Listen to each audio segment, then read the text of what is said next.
There is a name that echoes through the corridors of history, scripture, and shadowed law. A name synonymous not only with unparalleled wisdom, but with unimaginable wealth, and with a power so profound it was said to command not only empires of men, but the very spirits of the air and the fire and the earth. King Solomon, but was he merely a king, a wise and just ruler, or was he something more? An initiate, a master of secrets, a man who held the very keys that could bend reality to his will. To truly seek his legacy is to gaze upon three distinct yet intricately interwoven faces. First, the face of the magnificent king of ancient Israel, builder of God's holy temple upon the sacred mount, his divine wisdom immortalized in scripture. Then, the face of Sulaiman, a deeply revered prophet in Islam, a righteous king to whom Allah and his boundless grace granted dominion over forces, both seen and unseen, the winds, the birds, and the powerful Jinn. This was a power granted by God, a sign of his prophetic station, not of mere sorcery. And finally, we must confront the third, most shadowed face, that of the grand sorcerer, the arch-magician whispered of in forbidden texts, the master occultist who allegedly bound 72 princes of the infernal legions, who conversed with angels, and whose profound secrets of power were supposedly codified in legendary grimoires, the forbidden books of magic that have fascinated and terrified seekers for centuries. A king, a prophet, a magician. How can one man be all three? These are not physical keys of tarnished brass or gleaming gold, but profound principles of existence. They are the master keys that are said to unlock the very mechanisms of power, of influence, of wealth, and of spiritual enlightenment. It is said that he who understands these keys can unlock the vast, untapped potential of his own life, transforming his personal reality. Tonight, we begin our search for those keys, not in myth alone, but in the potent wisdom encoded within these ancient, sacred traditions. We seek the first key, the key of profound wisdom.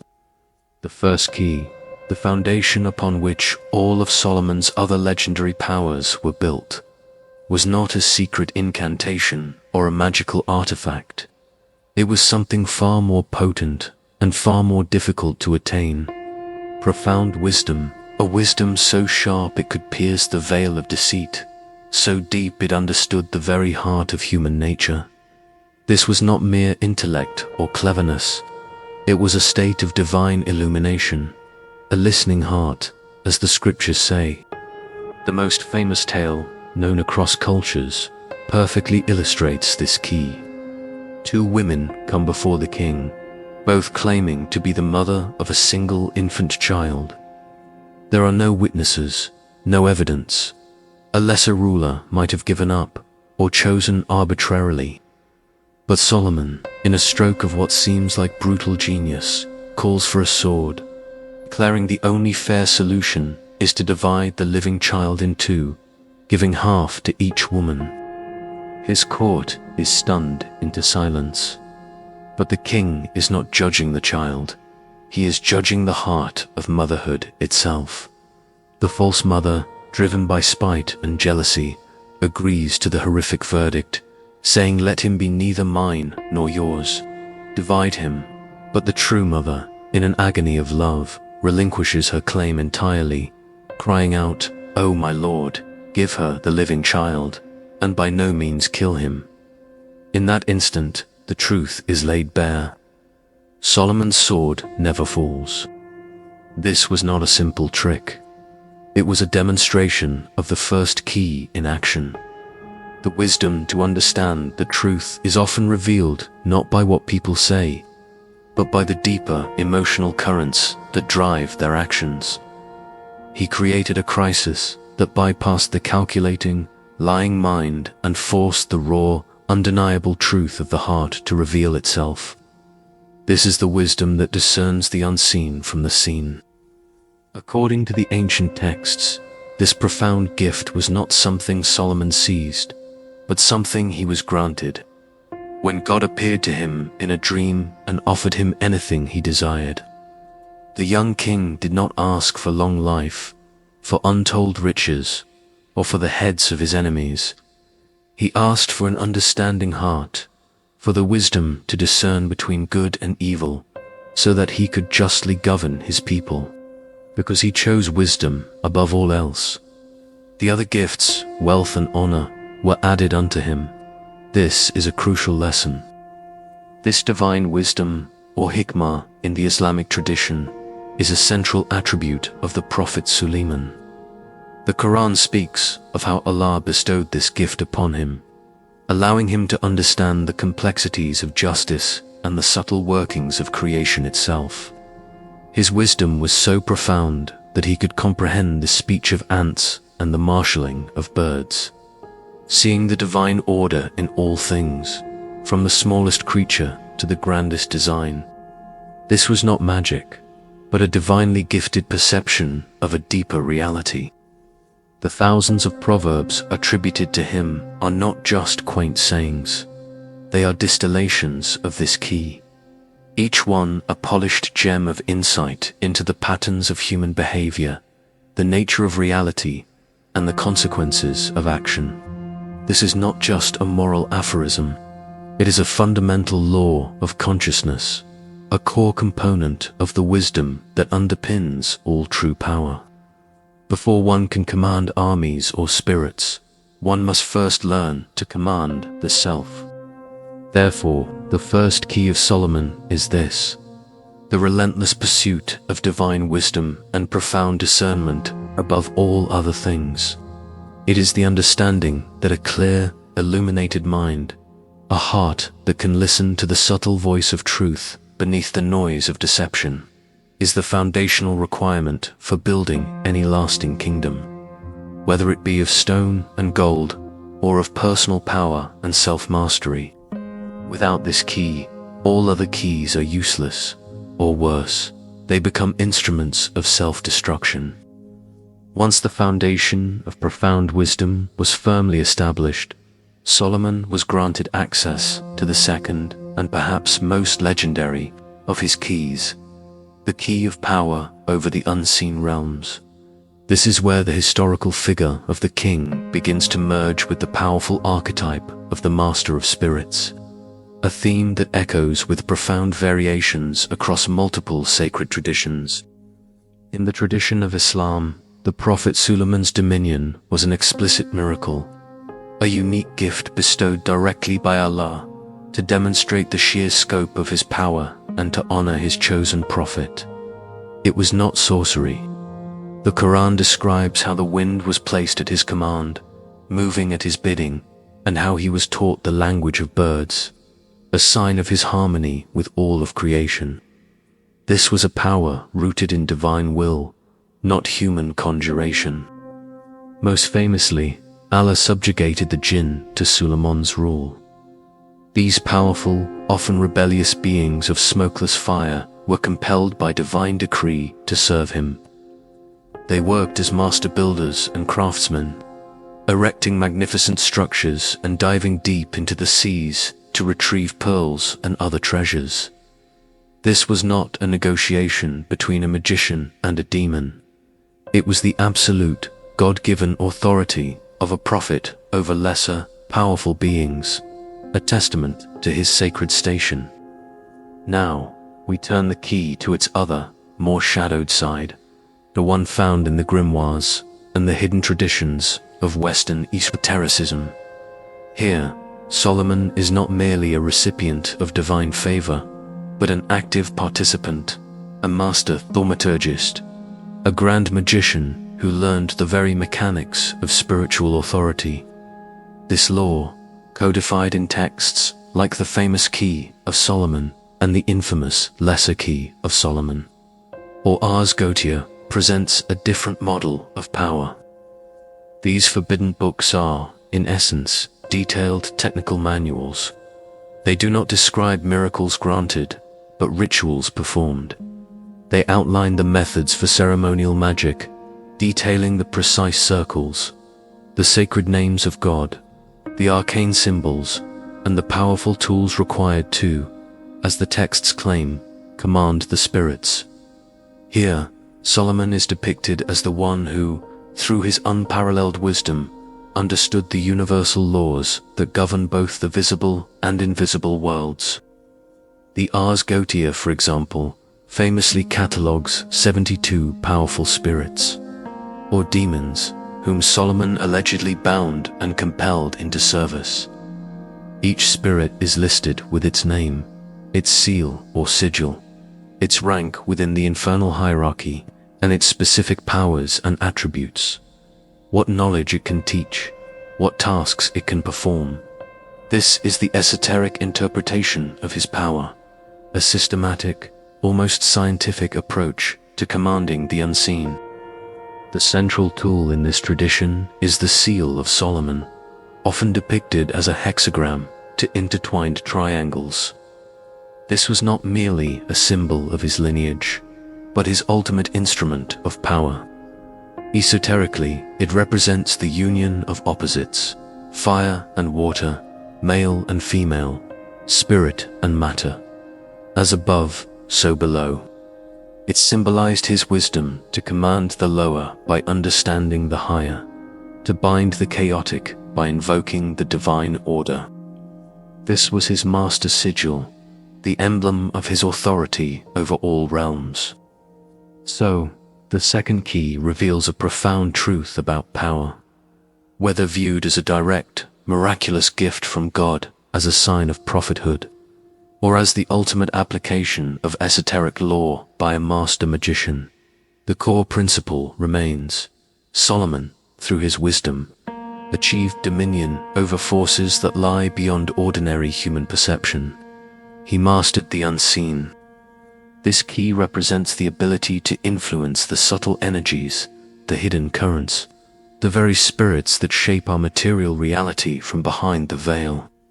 With the foundation of divine wisdom and the authority of power over the unseen firmly established, we arrive at the manifestation of these principles in the material world. This is the third key, the one most famously associated with Solomon's name, yet often the most misunderstood, the key of abundance and influence. This was not the pursuit of mere worldly riches for their own sake, but the natural whispers inevitable result of aligning perfectly in this universal law.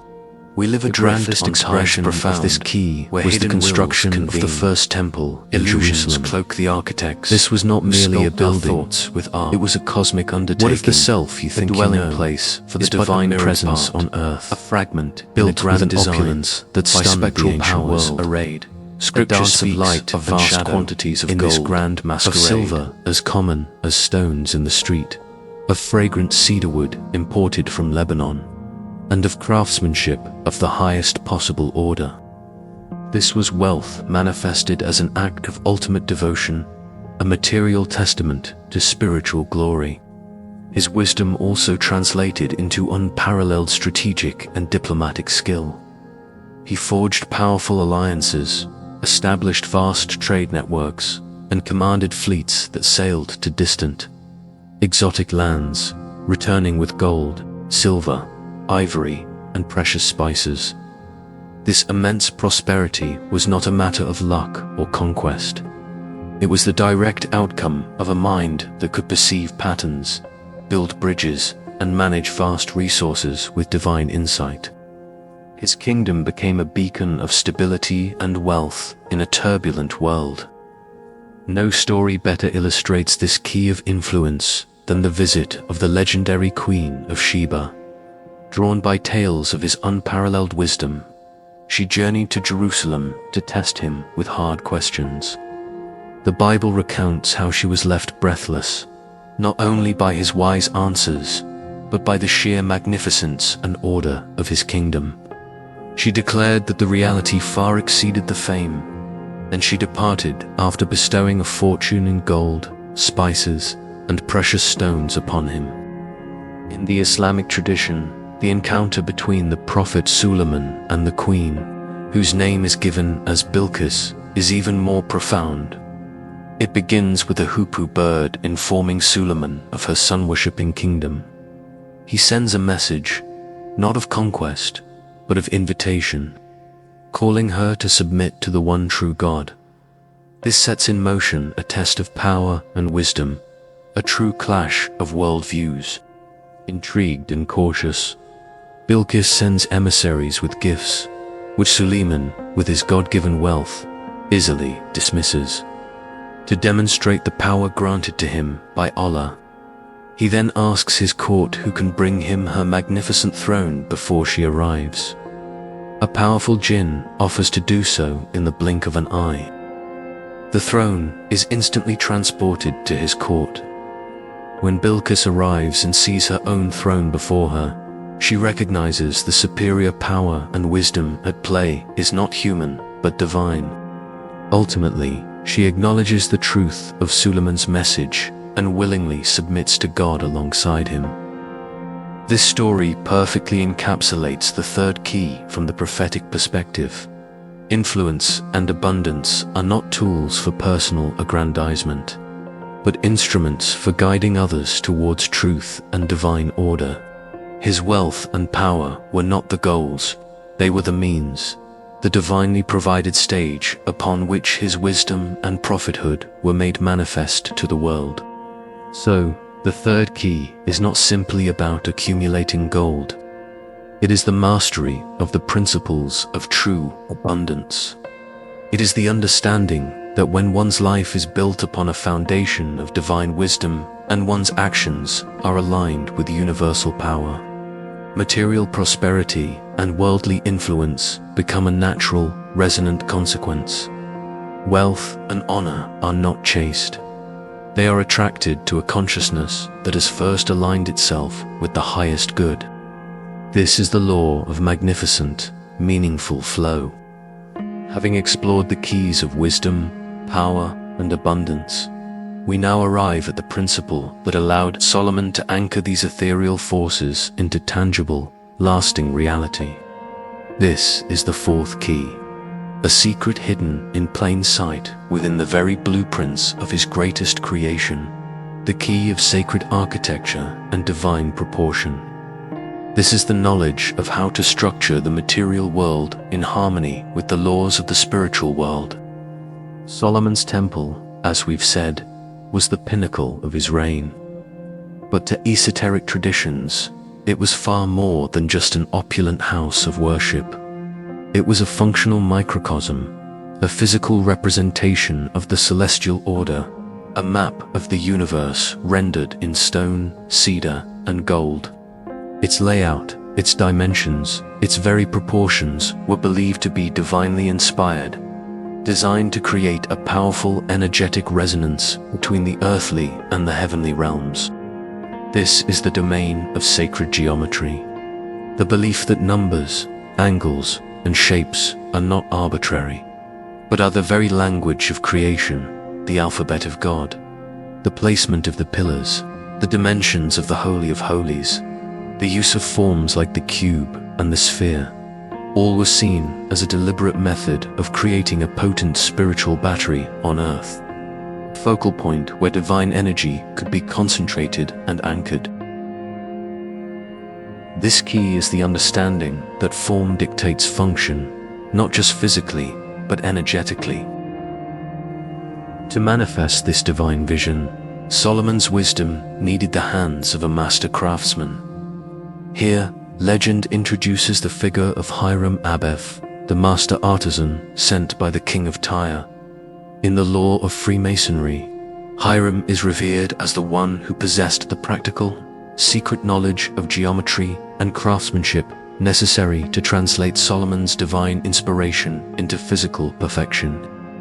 He is the archetype of the master builder, the one who knows how to work with the laws of matter. The relationship between Solomon, the visionary king, and Hiram, the master craftsman, symbolizes a crucial alchemical marriage. It is the union of divine inspiration with masterful execution, of spiritual vision with material skill. One cannot exist without the other to create something truly sacred and enduring. This partnership is central to the mystery of the temple's construction and the power it was said to hold. Therefore, the fourth key of Solomon is the wisdom of conscious creation through sacred structure. It is the ability to take a divine pattern, a perfected idea born from wisdom, and manifest it flawlessly in the material plane by applying the universal principles of number, proportion, and geometry. It is the key that transforms a mere building into a living temple, an idea into an institution, a chaotic life into one of purpose and divine order. It is the architectural key to building your own reality. Thus far, we have explored the keys that built Solomon's legendary status: wisdom, power, abundance, and sacred structure. But esoteric lore teaches that for every ascent, there is a potential descent. For every great power, there is an equally great test. This brings us to the fifth, and perhaps most perilous key, the key of the shadow, which is the wisdom of navigating the immense temptations that accompany unparalleled power. It is not a key to power, but a key about it. Even a figure as wise as Solomon was not immune to this trial. The biblical narrative recounts that in his later years, his heart was tested. His many political marriages to foreign princesses, while perhaps wise from a strategic standpoint, introduced the worship of other deities into his kingdom. The texts say his wives turned his heart after other gods, and his spiritual focus, the very source of his initial blessings, began to waver. This is the exoteric story of how worldly attachments can compromise divine connection. But in the rich, allegorical world of Jewish law, particularly the Talmud and Midrash, this trial is depicted in a far more dramatic and esoteric fashion. The story introduces a powerful entity, Asmodeus, the king of demons. This tale serves as a profound parable about the dangers of hubris and the precarious nature of power that is not anchored in constant humility and vigilance. The legend states that Solomon, perhaps growing too proud of his absolute command over the spirit world, challenged Asmodeus. In a moment of arrogant carelessness, he removed his sacred ring, the very instrument of his authority, inscribed with the holy name of God, and showed it to the demon king. In that instant, Asmodeus seized the ring, swallowed it, and with its power, hurled Solomon hundreds of miles away from his kingdom, stripping him of his glory and his identity. The demon king then assumed Solomon's form and sat upon his throne, ruling in his stead, while the true king was forced to wander the land as a penniless, unrecognized beggar. This was Solomon's ultimate test, his dark night of the soul. All his wealth, his influence, his command over spirits, all was gone. He was left with nothing but the foundational wisdom within, forced to confront the man he was without, the mantle of power he had grown so accustomed to. For years, he wandered, experiencing the life of the common man, his pleas of being the true king met with ridicule. This period of humbling exile was a crucial part of his initiation. It taught him the profound lesson that true power is not something one can permanently possess, like a piece of jewelry. It is a force that is channeled, a divine trust that can be lost through ego, distraction, and the failure to guard one's spiritual center. Eventually, as the legend goes, the ring was miraculously recovered. Asmodeus had cast it into the sea, where it was swallowed by a fish. That very fish was caught and prepared for the wandering king's meal, and inside he found his ring, his authority, his connection to the divine order. He returned to Jerusalem, exposed the demonic usurper, and reclaimed his throne, no longer just a powerful king, but a profoundly humbled and truly wise one. Therefore, the fifth key is the wisdom of navigating one's own shadow. It is the understanding that the greater the light one wields, the darker the shadow one can cast.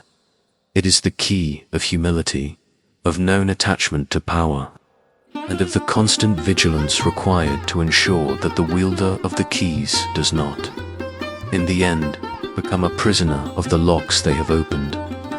It is the secret of enduring power, not just acquiring it. With these 5 profound keys understood, wisdom, power, abundance, sacred structure, and the wisdom of the shadow, the question that has haunted seekers for millennia arises. What became of this immense knowledge? Where did these keys go after the death of the king and the eventual destruction of his magnificent temple? The law suggests that such potent wisdom does not simply vanish. It is preserved, passed down through hidden streams of initiation and lineage. One of the most enduring and tantalizing legends concerns the Knights Templar. During their time stationed in Jerusalem during the Crusades, they excavated extensively beneath the Temple Mount, the very site of Solomon's temple. It is whispered that they were not merely digging for treasure, but for the lost knowledge of Solomon, sacred texts, artifacts, or perhaps the very secrets of his power. Their subsequent and meteoric rise to immense wealth and influence across Europe has led many to believe they found something of profound importance in those ancient foundations. From the ashes of the Templars, other traditions arose. Modern Freemasonry, for instance, centers its entire allegorical system around the building of King Solomon's temple and the story of its master builder, Hiram Abiff, while modern Masons work with spiritual and moral allegories rather than operative magic.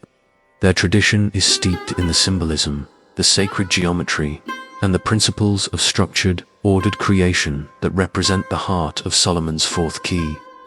They see themselves as modern builders, using his wisdom as their trestle board. And of course, the grimoire tradition itself continued to flourish in the shadows. Ceremonial magicians and various esoteric orders, from the Renaissance to the present day, have meticulously studied and attempted to utilize the systems outlined in the Key of Solomon and its derivatives.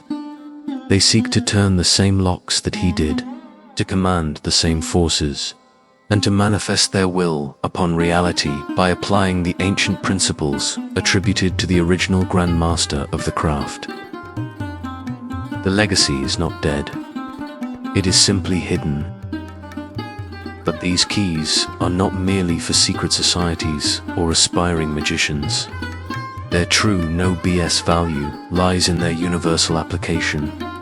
They are a blueprint for personal mastery, as relevant today as they were 3,000 years ago.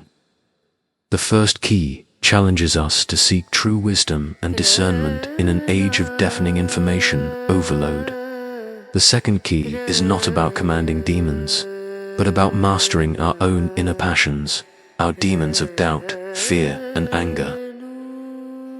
The third key teaches that true abundance flows not from frantic chasing, but from creating immense value through wisdom and right action. The fourth key is about building our own lives with purpose and sacred order, making our very existence a temple of our highest ideals. And the fifth key, the wisdom of the shadow, reminds us to remain humble, to check our egos, and to understand the profound responsibility that comes with any measure of success or power we might attain. Ultimately, the figure of King Solomon stands as a powerful, timeless archetype. He represents the potential for the fully realized human being, the philosopher, king, the prophet, magician, the master of both the spiritual and material realms. He is the living symbol of one who, through a pact with the divine, achieved perfect balance, commanding the heavens while building magnificent works on earth. His life, with its glorious ascent and its cautionary tales, serves as a complete map for the seeker's journey. It shows that wisdom is the foundation, power is its consequence, abundance is its fruit, structure is its expression, and humility is the guard that protects it all. These are the lost keys of Solomon, and they have been waiting not in a hidden vault, but within the temple of your own consciousness, ready to be rediscovered, turned, and used to unlock your own highest potential.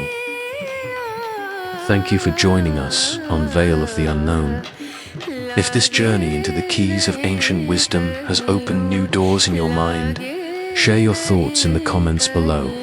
Which key resonates most with you? Subscribe for more deep dives into the world's hidden lore.